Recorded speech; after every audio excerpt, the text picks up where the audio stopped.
now is Missouri Senator Eric Schmitt. Senator, it's great to see you tonight.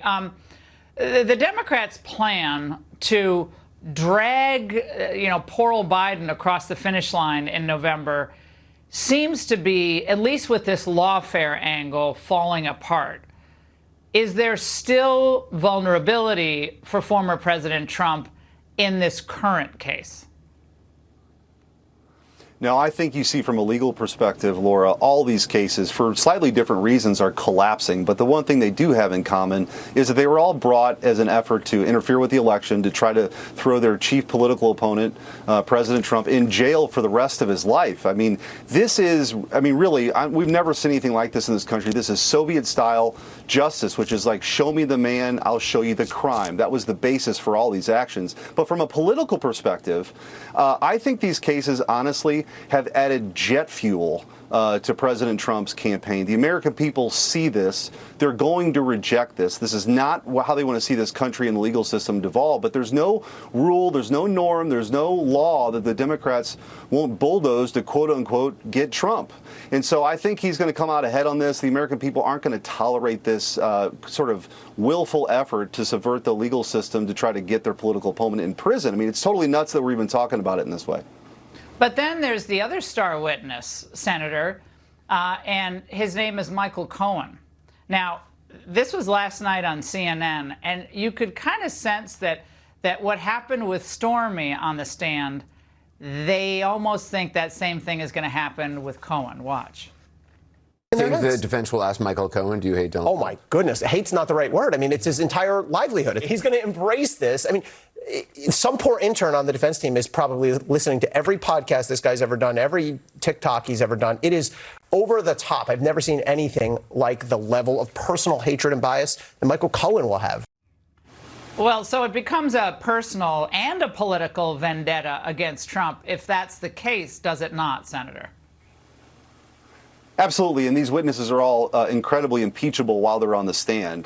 They've already been outed as liars in many instances, including Michael Cohen. So I think, again, they haven't proven anything as relates to the case. This is supposed to be a business records case, right? The other cases were brought by Jack Smith, the sort of hand-picked henchman of the Biden DOJ. All of them, again, the thing they have in common was all meant to sort of get Donald Trump off his game. But I'm telling you, he's on his game right now. The American people see it. And I think he's going to look, if they actually somehow, whether it's him violating some gag order, actually try to throw him in jail, that video goes viral. And I think he wins in a landslide. The American people aren't going to accept this. This is clearly what it was intended for, which was, again, to interfere in this election. And I think we just have to have the courage to stand up and say it, because that's what it is. And they're losing their minds. Trump derangement syndrome is real, Laura. There is therapy for it, but you're not supposed to use the legal system for it.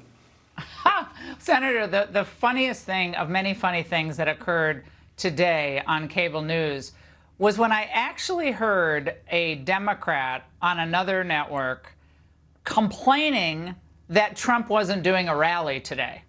I kid you not. It was like, well, he said he needed time to campaign, and he's at Mar-a-Lago, and he's not doing a rally. I think he's damned if he does, and he's damned if he doesn't. Like, they say he does too many rallies.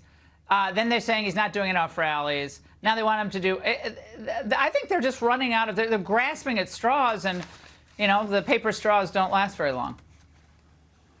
That's right, and I think we've got to be prepared as we get closer to the election, as President Trump is winning in all these polls in all the swing states, that all they have left, Laura, is this kind of, again, banana republic-style legal process where they try to throw their chief political opponent in jail, and also fear. I mean, when we get to October, the things they're going to say about President Trump's desire to destroy democracy, they're doing all of it. They had a censorship enterprise. They're trying to jail an opponent. They're abusing the legal system. All the things that they claim are going to happen if President Trump gets back into office, they're doing it now. And I think, as he said, his retribution will be victory, and the American people are going to come out ahead.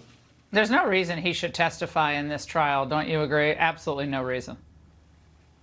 Yeah, no reason at all. I mean, this is, again, these are all cases that are made up by, the DA in this case is bootstrapping a crime that didn't happen, That's that bogus. The feds passed on. All of these, again, for different reasons, they're all built on a house of cards, and they're all coming tumbling down before our very eyes, which is a good thing. All right, Senator Schmitt, great to see you.